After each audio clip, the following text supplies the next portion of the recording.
Hi hello ನಮಸ್ಕಾರ friends. ಇವತ್ತು ಮಲಯಾಳಂ ಅಲ್ಲಿ ರಿಲೀಸ್ ಆಗಿರೋ ಮಾರ್ಕೋ ಸಿನಿಮಾನ ವಿಮರ್ಶೆ ಮಾಡಕ್ ಬಂದಿದ್ದೀನಿ. ನಿಜವಾಗ್ಲೂ ಈ ಸಿನಿಮಾನ ಯಾರಾದ್ರೂ ಥಿಯೇಟರ್ ಅಲ್ಲಿ ಹೋಗಿ ನೋಡಿರ್ತಾರೋ ಅವ್ರು ನಿಜವಾಗ್ಲೂ ಗಟ್ಟಿ ಗುಂಡಿಗೆ ಇರೋರೇ ಆಗಿರ್ತಾರೆ. ಈ ಸಿನಿಮಾ ಬಗ್ಗೆ ಹೇಳ್ಬೇಕಂದ್ರೆ ಅಷ್ಟೇ ಮಾತೇ ಬರೋಲ್ಲ. ಹೆಂಗೆ ತೆಗೆದ್ರು ಸಿನಿಮಾನ, ಹೆಂಗೆ ಪ್ರೊಡ್ಯೂಸರ್ ಒಪ್ಕೊಂಡ್ರು, ಸೆನ್ಸಾರ್ ಬೋರ್ಡ್ ಅವ್ರು ಹೆಂಗೆ ಈ ಸಿನಿಮಾನ ಆಕ್ಸೆಪ್ಟ್ ಮಾಡಿರು ಅಂದ್ರೆ ಮೇ ಬಿ ಅಡ ಎ ಸರ್ಟಿಫಿಕೇಟ್ ಕೊಟ್ಟಿರ್ಬೋದು, ಅಡಲ್ಟ್ಸ್ ಓನ್ಲಿ ಅಂತ 18+ ಅಬೋ ಇರೋರು. ಬಟ್ ಆದ್ರೂ 18+ ಅವರು ಕೂಡ ಗಟ್ಟಿ ಗುಂಡಿಗೆ ಇರೋರು ಮಾತ್ರ ಈ ಸಿನಿಮಾ ನೋಡಕ್ ಸಾಧ್ಯ.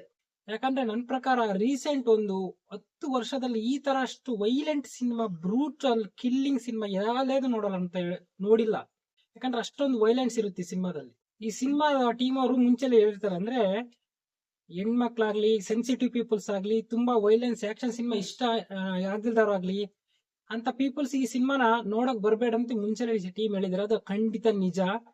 ಅಂತವ್ರು ಮಾತ್ರ ಈ ಸಿನಿಮಾ ನೋಡ್ರಿ ಮಾತ್ರ ಅರ್ಧ ಕೂಡ ನೋಡಲ್ಲ. ಈ ಸಿನಿಮಾ ಒಂದು 10 ನಿಮಿಷಕ್ಕೆ ಎದ್ದೋಗ್ತಾರೆ ಅನ್ಬೋದು. ಆ ತರ ಸೀನ್ಸ್ ಗಳು ಈ ಸಿನಿಮಾದಲ್ಲಿ, ಆ ತರ ಆಕ್ಷನ್ ಕೊರಿಯೋಗ್ರಫಿ ಇದ್ರಲ್ಲಿ ಇರುತ್ತೆ. ಅಂದ್ರೆ ಚೆನ್ನಾಗಿಲ್ಲ ಅಂತ ಅನ್ಬೋದು, ಚೆನ್ನಾಗಿದೆ. ಒಂಥರ ಹೊಸ ಫ್ರೆಶ್ ಸ್ಕ್ರೀನ್ ಪ್ಲೇ, ಒಂಥರ ಫ್ರೆಶ್ ಡಿಸೈನ್. ತಿರ್ಗಾ ಮತ್ತೆ ನಮ್ ಕನ್ನಡ ರವಿ ಬಸೂರ್ ಅವ್ರು ಒಳ್ಳೆ ಬ್ಯಾಕ್ ಗ್ರೌಂಡ್ ಸ್ಕೋರು, ಇವೆಲ್ಲ ತುಂಬಾ ಚೆನ್ನಾಗಿರುತ್ತೆ. ನೋಡಕ್ ಒಂಥರ ಸ್ಟೈಲಿಶ್ ಸಿನಿಮಾ ತರ ಕಾಣಿಸುತ್ತೆ, ಸ್ಟೈಲಿಶ್ ಆಕ್ಷನ್ ಸಿನಿಮಾ. ಈ ತರ ಸಿನಿಮಾಗಳನ್ನ ನಾವು ಎಸ್ಪೆಷಲಿ ಕೊರಿಯನ್ ಸಿನಿಮಾದಲ್ಲಿ ತುಂಬಾ ನೋಡಿದ್ವಿ. ಕೊರಿಯನ್ ಅಲ್ಲಿ ಇದೇ ತರ ಸಿನಿಮಾ ಬರ್ತಿರ್ತಾರೆ, psychopathic killing, psycho killer type of ಸಿನಿಮಾಗಳು, ಆಕ್ಷನ್ ಸಿನಿಮಾಗಳು, ಕ್ರೈಮ್ ಸಿನಿಮಾಗಳು ಈ ತರ ಬರ್ತಾ ಇರ್ತವೆ. ಸೇಮ್ ಅದೇ ಟೆಂಪ್ಲೇಟ್ ಸ್ಟೋರಿ, ಬಟ್ ತುಂಬಾ ಸ್ವಲ್ಪ ಜಾನ್ವಿಕ್ ಅಷ್ಟು ಕೊರಿಯನ್ ಸ್ಟೋರಿ ಎಲ್ಲ ಮಿಕ್ಸ್ ಮಾಡಿ ತೆಗೆದ್ರೆ ಯಾವ ತರ ಇರ್ತದೋ ಆ ತರ ಅಷ್ಟು ಇರುತ್ತೆ ಅಂತ ಹೇಳ್ಬೋದು.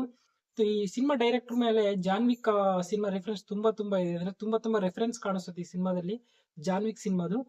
ನನಗೆ ಪರ್ಸನಲಿ ಹೆಂಗ ಅನಿಸ್ತು ಅಂದ್ರೆ ಸಿನಿಮಾ ನೋಡೋಕೆನೆ ಚೆನ್ನಾಗಿದೆ. ಸ್ಟೋರಿ ಮಾತ್ರ ಅಸಲ್ ಎಕ್ಸ್ಪೆಕ್ಟೇ ಮಾಡ್ಬೇಡ್ರಿ. ಸ್ಟೋರಿ ಸಿನಿಮಾದೇನಿಲ್ಲ, ಜಸ್ಟ್ ಒಂದು ರಿವೆಂಜ್ ಸ್ಟೋರಿ ಅಷ್ಟೇ.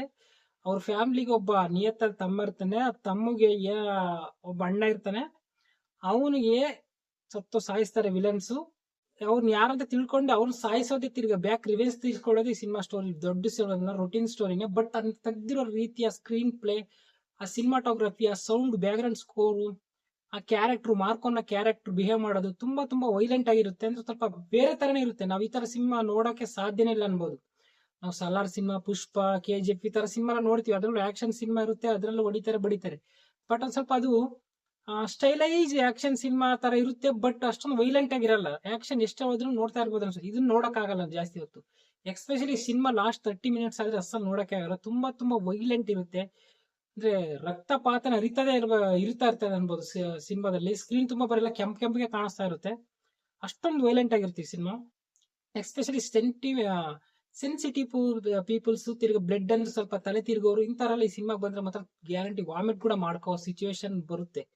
ಆ ತರ ಸೀನ್ಸ್ ಇರುತ್ತೆ ಈ ಸಿನಿಮಾದಲ್ಲಿ. ಕ್ಲೈಮ್ಯಾಕ್ಸ್ ಅಲ್ಲಿ, ಪ್ರೀ ಕ್ಲೈಮ್ಯಾಕ್ಸ್ ಅಲ್ಲಿ ಒಂದು ಫೈಟ್ ಬರುತ್ತೆ, ಅದು ಸ್ವಲ್ಪ ನೋಡ್ಕೊಂಡಿರ್ಬೇಕು. ಅದರಿಂದ ಅಡಲ್ಟ್ಸ್ ಓನ್ಲಿ 18+ ಮಾತ್ರ ಈ ಸಿನಿಮಾನ ಪ್ರಿಫರ್ ಮಾಡ್ತೀವಿ. ಅದು ಯಾರನ್ನ ಒಂಟಿ ಇದ್ದಾಗ ನೋಡ್ರಿ.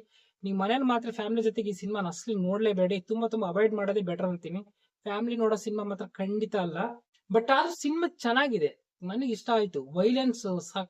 ವೈಲೆನ್ಸ್ಗಿಂತ ಈ ಸಿನಿಮಾ ಡಿಸೈನ್ ಆಗ್ಲಿ, ಆ ಸ್ಕ್ರೀನ್ ಪ್ಲೇ ಆಗ್ಲಿ, ಈ ಒಂಥರ ಸಾದಾಗ ತೆಗ್ದಿರೋ ಹೊಸ ಸಿನಿಮಾ ನೋಡಿದಂಗೆ ಅನ್ಸುತ್ತೆ. ಯಾವ್ದೊಂಥರ ಜಾನ್ವಿಕ್ ಟೈಪ್ ಆಫ್ ಸಿನಿಮಾ. ಈ ತರ ಒಂದು ಡಿಫ್ರೆಂಟ್ ಫ್ರೆಶ್ನೆಸ್ ಈ ಸಿನಿಮಾದಲ್ಲಿ ಕಾಣಿಸ್ತಾ ಇರತ್ತೆ. ಆ ಸೌಂಡ್, ಮ್ಯೂಸಿಕ್ ಆಗ್ಲಿ, ಆ ಕೊರಿಯೋಗ್ರಫಿ ಆಗ್ಲಿ, ಅಲ್ಲಿ ಸ್ವಲ್ಪ ವೈಲೆನ್ಸ್ ಜಾಸ್ತಿ ಇದೆ ಖಂಡಿತ, ಬಟ್ ಸಿನಿಮಾ ಚೆನ್ನಾಗಿದೆ. ರವಿ ಬಸೂರ್ ಅವ್ರಿಗೆ ಒಂದು ಒಳ್ಳೆ ಕಂಬ್ಯಾಕ್ ಅನ್ಬೋದು. ನನಗೆ ಸಲಾರ್, KGF ಅದಾದ್ಮೇಲೆ ಅಂತ ಅಷ್ಟು ಒಳ್ಳೆ ಮ್ಯೂಸಿಕ್ ಅವ್ರು ಯಾವ ಸಿನಿಮಾದಲ್ಲಿ ಕೊಟ್ಟಿಲ್ಲ. ಈ ಸಿನಿಮಾ ಸಕ್ಕದಾಗ ಕೊಟ್ಟಿದ್ದಾರೆ. ಫಾಸ್ಟ್ ಇದೆ ಲಾಸ್ಟ್ ವರ್ಗು. ಒಂದು ಮ್ಯೂಸಿಕ್ ಮಾತ್ರ ತುಂಬಾ ಇಂಟೆನ್ಸ್ ಆಗಿ, ಫ್ರೆಶ್ ಆಗಿ ಸಕ್ಕದಾಗಿರುತ್ತೆ. ಇನ್ನು ಈ ಸಿನಿಮಾದ ಹೀರೋ ಉನ್ನಿ ಮುಕುಂದನ್ ಅವ್ರು ತುಂಬಾ ಕಷ್ಟ ಬಿದ್ದಿರ್ತಾರ ಕಾಣಿಸ್ತಾ ಇದೆ. ತುಂಬಾ ಎಫರ್ಟ್ಸ್ ಹಾಕಿದ್ದಾರೆ, ಫೈಟ್ ಸಕ್ಕದಾಗ ಮಾಡಿದ್ದಾರೆ. ಆಕ್ಟಿಂಗ್ ಬೇರೆ ಏನಿರಲ್ಲ, only single expression, only fightings ಮಾತ್ರ ಜಾಸ್ತಿ ಇರುತ್ತೆ ಅವ್ರಿಗೆ. ತುಂಬಾ ಚೆನ್ನಾಗಿ ಮಾಡಿದ್ದಾರೆ. ಅವ್ರ ಪ್ರೀವಿಯಸ್ ಸಿನಿಮಾಗಿತ್ತು ಈ ಸಿನಿಮಾದಲ್ಲಿ ಅಷ್ಟೊಂದು ಆಕ್ಟಿಂಗ್ ಸ್ಕೋಪ್ ಇಲ್ಲ ಅಂದ್ರೂ ಫೈಟ್ ಸೀನ್ಸ್ ತುಂಬಾ ಎಫರ್ಟ್ ಸಿಕ್ಕಿದ್ರೆ ಅವ್ರಿಗೆ ಒಂದು ಹ್ಯಾಟ್ಸ್ ಆಫ್ ಅಂತ ಹೇಳ್ಬೋದು.